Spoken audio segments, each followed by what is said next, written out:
We're delighted to offer our Audley Travellers some new and exciting places in Japan for 2017.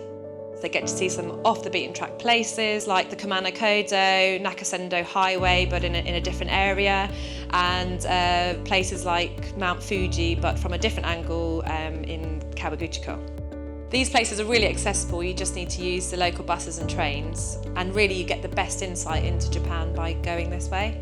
I've been lucky enough to see Mount Fuji many times. However, when I went to Kawaguchiko, it was like I was seeing it for the first time. The views were spectacular.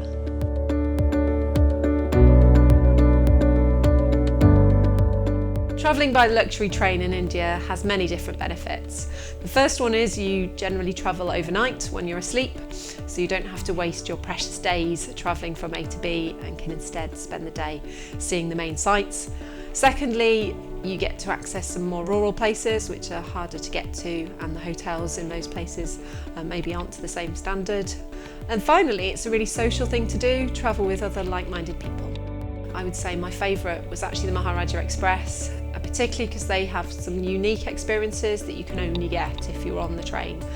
One of those highlights would be in Jaipur, where we spent the evening at the Maharaja's Palace in their private quarters, firstly being entertained by a show and then having dinner there, which was really quite special.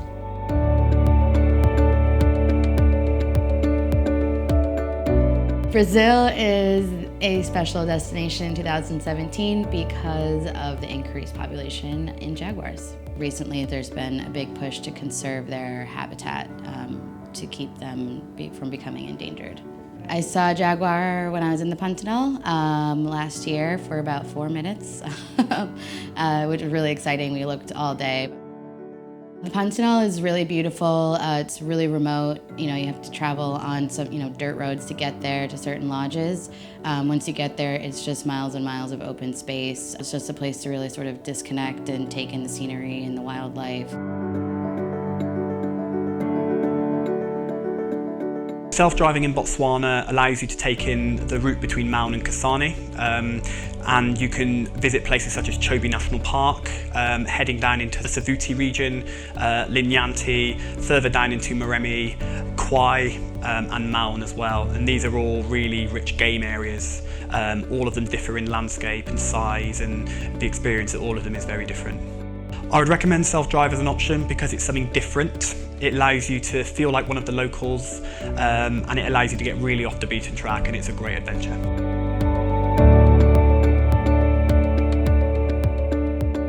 Because Fez and Marrakesh are such complex cities, you definitely want a guide at first just to get your bearings, and they can help you navigate the marketplaces.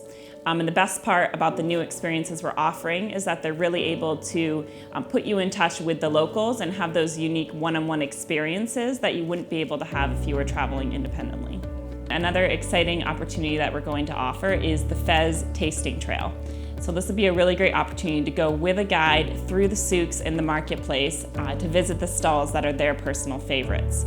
So here you'll get to sample lots of different sweet and savory dishes such as tagine, couscous, pastries, dates and olives, and the guide can customize the tour to fit your interests. So whatever type of cuisine you enjoy the most, they'll make sure that you get to sample that.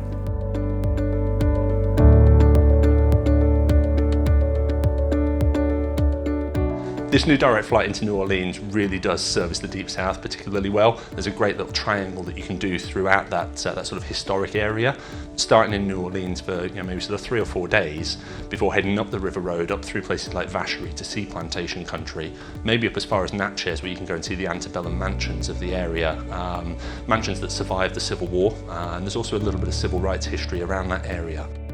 It enables people to avoid Atlanta. It's one of the busiest airports in the world, so if you can really avoid that, it's a benefit. And also get right into the heart of the Deep South culture. There's loads of great food, loads of great music, loads of great history within the area, and you can experience that straight off the plane.